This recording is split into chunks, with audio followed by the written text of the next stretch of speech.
Welcome to In the Car with Paddy, your new infotainment channel. Yes, I know. It's been too long coming. I wanted to chat about something I saw on FaceTube this morning. Good friend of ours, a lovely mum from school, put up a post. It was one of those cut and paste jobs where it says, I hereby declare that,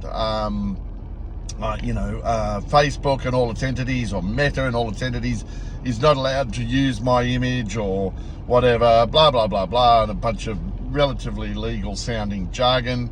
Now, here's the thing. I get the purpose of why people do that, and it's a good purpose. What you're basically saying is, I care for my content. I'm putting photos up about my kids, I'm putting shots up showing what we do on a weekend and where we go, yada, yada. I don't want any Tom, Dick or Harry getting access to that content. But here's the thing. When you sign up for a Facebook account or an Instagram account, and I'm pretty sure WhatsApp as well, all of those platforms being owned by Meta, you, as part of the account setup process, you accept the T's and C's, which very clearly say, we, Meta, reserve the right to share or use any imagery that you put up. I'm paraphrasing, but it's really not hard to find this wording. It basically says we can almost do whatever we want with your images. Now, a lot of people say, oh, they don't own your images. That's right, they don't own your images. They don't own the content, you own the content. But by putting it on Facebook, you are giving the operators of that platform, which is a free platform that they are not charging you for, you're giving those operators a copy of the content, and you're saying, here, do what you like with it. I place no value on the content that I provide. I'm happy for you to do what you like with it. Now, what does this all mean? It's not like Meta is in the business of going out and selling pictures of kitties, or birthday cakes, or every piece of smashed avo that you ever ate. But what they are in the business of is data, metadata. Get it? That's why they're called Meta. So what they want to know is, when you put a photo up of you and your kids having a McDonald's meal, or anything to do with McDonald's, they can report that back to McDonald's. I'm just using McDonald's as an example of a potential client of Meta's. They can go back to McDonald's and say, we've noticed an uptick in the number of people taking photos in your restaurants or of your food, and they can monitor the overall positive versus negative nature of the posts as well. They can do that with pretty simple AI. It's not even AI, it's just very, very basic coding that picks up the sentiment in the words used. If you've got a database of bad words and good words, or bad expressions and good expressions, and the tricky ones are the ones that are in between, or the ones with tone, they're quite hard, but Meta's a pretty clever crowd. They can work out, this is overall a 73.4% positive post. Whereas this person over here is saying, oh, I love McDonald's. Look how awesome my McDonald's meal is. Ugh. And then they show a photo of a terrible McDonald's meal. Meta knows, yeah, they're being sarcastic. That is a 36.7% negative post. So anyway, they feed all that back to their advertisers, and people that come to them, not even advertisers, people come to Meta and buy information off them. And remember the age-old expression, when the product is free, you are the product. People give you a free hat at a show because they want you to wear their logo.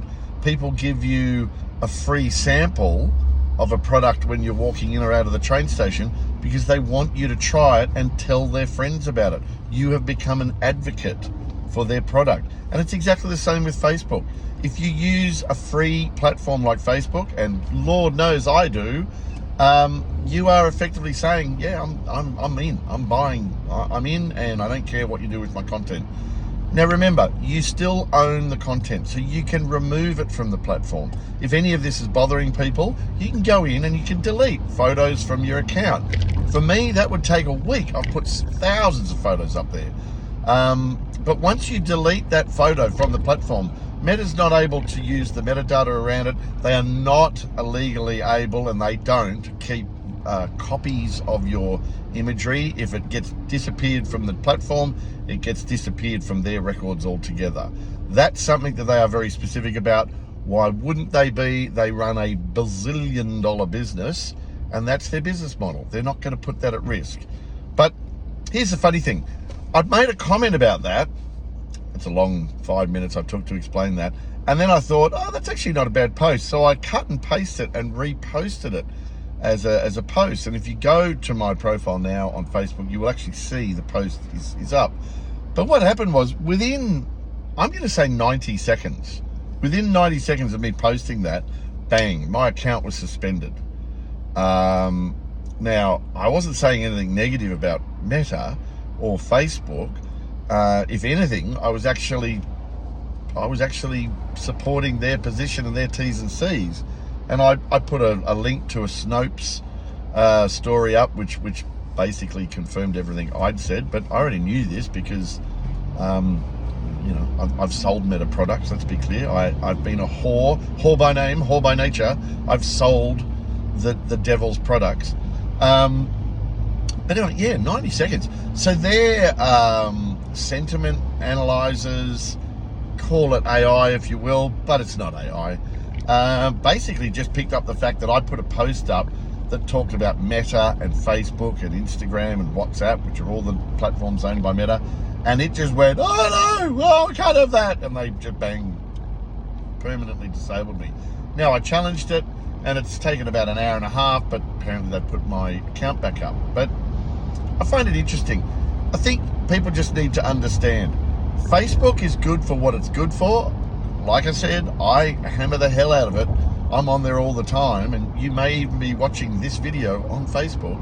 And I use it to fundraise for Lunchbox Rally and Shitbox Rally, and it's a very important fundraising tool for me. We've raised $40,000 in the last couple of years for the Cancer Council. Remember, Lunchbox Rally, our page closes in 2 weeks. So if you haven't donated already, look for the Muppets, or just Muppets, Lunchbox Rally, to go to our page. But anyway, if you want to use these platforms, use them. But don't think that, if you want to use them.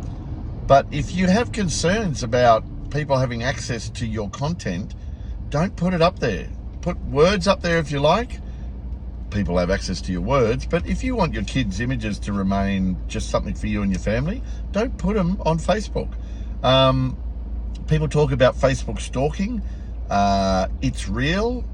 I'm going to go out on a limb and say I know for a fact I've had conversations with CEOs of companies that I've worked for talking about hiring potential people, and I'm not talking about a really deep in-depth HR process here where we were doing a point score on their CV. The CEO was really happy about the quality of the candidate. He made a rather inappropriate comment about her appearance, but that's what CEOs do. They regularly make inappropriate comments about women in particular, their appearance. But anyway, and as a result, while we were chatting, I simply stalked her on LinkedIn. And, well, it's not really stalking on LinkedIn if you're going to hire someone. I had a look at a LinkedIn profile, which is fair and reasonable. But then I thought, what the hell? And I looked her up on Facebook. And, like I said, I'm going to be really blunt here. Turns out she was a very, very committed Christian.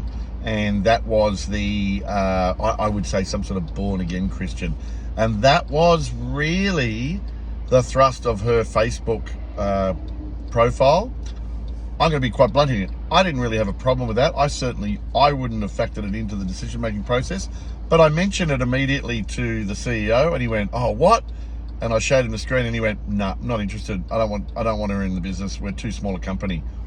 Yes, I know, everyone's screaming, saying, "That's so inappropriate." Yeah, it was inappropriate. But like I said, CEOs, they're the worst. Anyway, the truth of the matter is, yeah, sure, people look at your Facebook profile to work out who you are. And often they will take photos off your Facebook profile. Go and try it now. Go to one of your friends' Facebook profiles, look at their photos, right click, save the image. You now have a copy of their image. You have not broken the law. Meta hasn't broken the law by giving you access to it, and the person hasn't broken the law by putting it up there. But if people think that's really bad, then don't put your stuff on Facebook. That's all I have for today. I've kept that to under 10 minutes, which is probably too long. Look forward to the next episode of In the Car with Paddy. Do, do, do, do, do. Ba-da-da-da-ba-ba-da-ba. We're working on the soundtrack.